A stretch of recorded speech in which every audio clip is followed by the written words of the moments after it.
નમસ્કાર. સારું, તો ચાલો શરૂઆત કરીએ. આજે આપણે એક બહુ જ સુંદર અને રસપ્રદ સમજૂતી જોવા જઈ રહ્યા છીએ. આ માત્ર કોઈ સામાન્ય પ્રાણીઓની વાર્તા નથી. શ્રી થાળા લીંબડી પ્રાથમિક શાળાના શિક્ષક મુકેશભાઈ એમ નેનામાએ આપેલી આ કથા આપણને સાચી મિત્રતા અને શિખામણ ખરેખર કોને અપાય એના બહુ જ ઊંડા પાઠ ભણાવે છે. ચકલી અને કાચબાની આ નાનકડી સફર સાચે જ અદ્ભુત છે. તો ચાલો જોઈએ કે આમાંથી આપણે શું શીખી શકીએ. વાર્તાની શરૂઆતમાં બધું જ એકદમ શાંત અને સુંદર છે. કલ્પના કરો, એક વિશાળ ઘટાદાર લીલુંછમ ઝાડ, એની ઊંચી ડાળીઓ પર એક નાનકડી ચકલીએ પોતાનો સુંદર માળો બનાવ્યો છે. એનું જીવન કેવું છે? બિલકુલ શાંતિપૂર્ણ. આખો દિવસ બસ ખુશ રહેવાનું અને મીઠા મીઠા ગીતો ગાવાના. આ દૃશ્ય જોતાં જ આપણને એકદમ શાંતિ અને આનંદનો અહેસાસ થાય છે, બરાબર ને? જાણે કે કોઈ જ ચિંતા નથી, બધું જ એકદમ સુખદ ચાલી રહ્યું છે. પણ જુઓ, પ્રકૃતિનો મિજાજ ક્યારે બદલાઈ જાય કોને ખબર. અચાનક જ કાળા ડિબાંગ વાદળો ઘેરાયા અને ધોધમાર વરસાદ તૂટી પડ્યો. આખું જંગલ પાણી થઈ ગયું. બિચારી ચકલી પણ પોતાના માળામાં ભીંજાવા લાગી. અને બરાબર એ જ વખતે ઠંડીથી ધ્રુજતો અને વરસાદથી બચવા ફાંફા મારતો એક વાંદરો ત્યાં આવે છે અને એ જ ઝાડની ડાળી પર આશરો લેવા બેસી જાય છે. હવે આ ઘટના વાર્તામાં એક નવો જ વળાંક લાવે છે. પેલી જે શાંતિ હતી ને, એ હવે અચાનક જ ડહોળાઈ ગઈ છે. હવે અહીં જે થાય છે બહુ જ રસપ્રદ છે. ધ્યાનથી સાંભળજો. વાંદરાને આમ ધ્રુજતો અને હેરાન થતો જોઈને પેલી નાનકડી ચકલીને દયા આવી ગઈ. એણે એકદમ શુદ્ધ ભાવનાથી કહ્યું, વાંદરાભાઈ, ભગવાને તમને આટલા સરસ હાથ પગ આપ્યા છે, તો પછી ચોમાસા પહેલાં એક સારું ઘર કેમ ન બનાવી લીધું? જો મારું ઘર મોટું હોત તો હું તમને ચોક્કસ આશરો આપત. હવે આપણે સ્પષ્ટ જોઈ શકીએ છીએ કે ચકલીનો ઈરાદો 100% સાચો અને સારો હતો. પણ આ શું હતું? આ એક વગર માગ્યે આપેલી શિખામણ હતી. એણે માત્ર દયા ખાઈને જ આ સલાહ આપી હતી. અને બસ આટલું સાંભળતા જ બાજી બગડી ગઈ.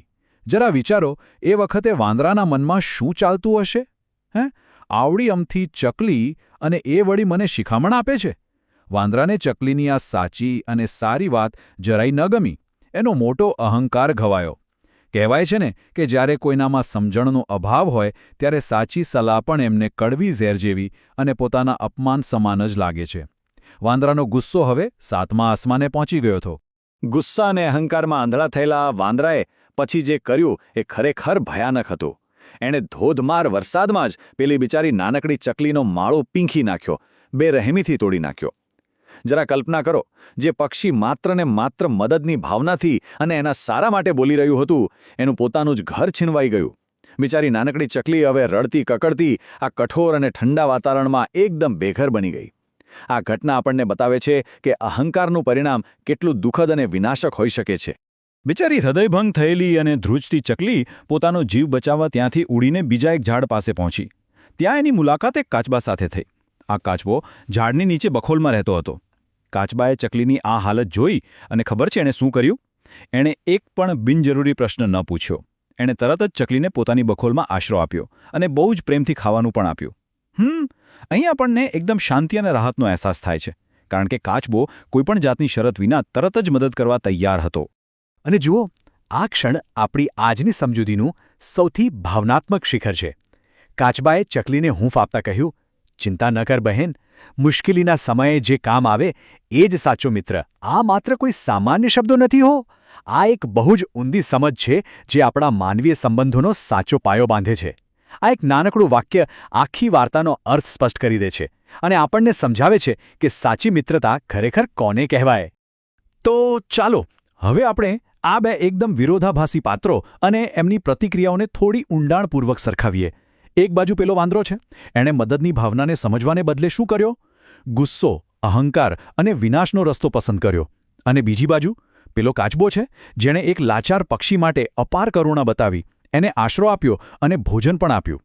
આ સીધો તફાવત આપણને બહુ જ સ્પષ્ટપણે બતાવે છે કે સંકટ સમયે અલગ અલગ માનસિકતા ધરાવતા લોકો કેવું સાવ અલગ અલગ વર્તન કરતા હોય છે.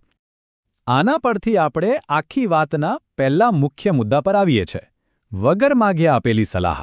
જો ભલે તમે ગમે તેટલા સારા ઈરાદાથી સલાહ આપતા હો, પણ જો સામેવાળી વ્યક્તિ મૂર્ખ કે અહંકારી હશે ને, તો એ સીધી એમના અહંકારને જ ઠેસ પહોંચાડશે અને પરિણામે ગુસ્સો જ આવશે. એમના ભલા માટે કહેલી વાત પણ એમને પોતાનું અપમાન જ લાગશે. આ વાર્તા એકદમ સચોટ રીતે સાબિત કરે છે કે સમજણ વગરના લોકો પણ સારા શબ્દોની પણ બહુ જ નકારાત્મક અસર પડી શકે છે. હવે આનાથી તદ્દન ઉલટું જોઈએ. સાચી મિત્રતાની વ્યાખ્યા, જે આપણો બીજો મુખ્ય વિષય છે. સાચી મિત્રતા એટલે શું? જ્યારે કોઈ અણધારી મુશ્કેલી આવે ને, ત્યારે કોઈ વ્યક્તિ આપણને લાંબા ભાષણ કે સલાહ આપવાને બદલે કોઈ પણ શરત વિના ટેકો આપે, આશરો આપે અને કરુણા બતાવે. કાચબાઈ ચકલીને એવું કંઈ જ ન પૂછ્યું કે તે તારો માળો કેમ ગુમાવ્યો કે હવે તું શું કરીશ. બિલકુલ નહીં. એણે સીધી જ પરિસ્થિતિને સમજી લીધી અને પ્રેક્ટિકલ મદદ કરી. તો છેવટે સૌથી અગત્યનો અને નિર્ણાયક મુદ્દો એ છે કે આ નાનકડી વાર્તામાંથી આપણે બે બહુ જ મોટા અને કામના પાઠ શીખી શકીએ છીએ. પહેલો બોધ: મૂર્ખ માણસને ક્યારે ભૂલથી પણ વગર માગે શિખામણ ન આપવી, કારણ કે એ લોકો એને પોતાનું અપમાન જ સમજવાના છે. અને બીજો બોધ એ છે કે સાચો મિત્ર એ જ છે જે મુશ્કેલીના સમયે, જ્યારે આખી દુનિયા ફરી જાય, ત્યારે આપણી પડખે અડીખમ ઊભો રહે. આ બંને પાઠ ખરેખર આપણા રોજિંદા જીવનમાં અને આપણા સંબંધોને સાચવવામાં બહુ જ ઉપયોગી છે. આજના આ રસપ્રદ વિશ્લેષણના અંતે મારા મનમાં એક બહુ ઊંડો અને વિચારવા જેવો પ્રશ્ન આવે છે, જે આપણે સૌએ વિચારવો જોઈએ. આપણા પોતાના જીવનમાં આવો સાચો મિત્ર કોણ છે? અને હા, સૌથી અગત્યની વાત તો એ છે કે જ્યારે બીજું કોઈ મુશ્કેલીમાં હોય, ત્યારે શું આપણે પોતે પેલા અહંકારી વાંદરા જેવું વર્તન કરીએ છીએ કે પછી પેલા સમજદાર અને પ્રેમાળ કાચબા જેવું? આ એક એવો પ્રશ્ન છે જે આપણે દરેકે જાતને પૂછવો જ રહ્યો. તો બસ આ જ વિચાર સાથે આજની આ સમજૂતીને આપણે અહીં પૂર્ણ કરીએ છીએ. આશા છે કે આ વાર્તાના પાઠ આપણને હંમેશા માર્ગદર્શન આપતા રહેશે. આ વિશ્લેષણ સાંભળવા અને અમારી સાથે જોડાવા બદલ આપ સૌનો ખૂબ ખૂબ આભાર.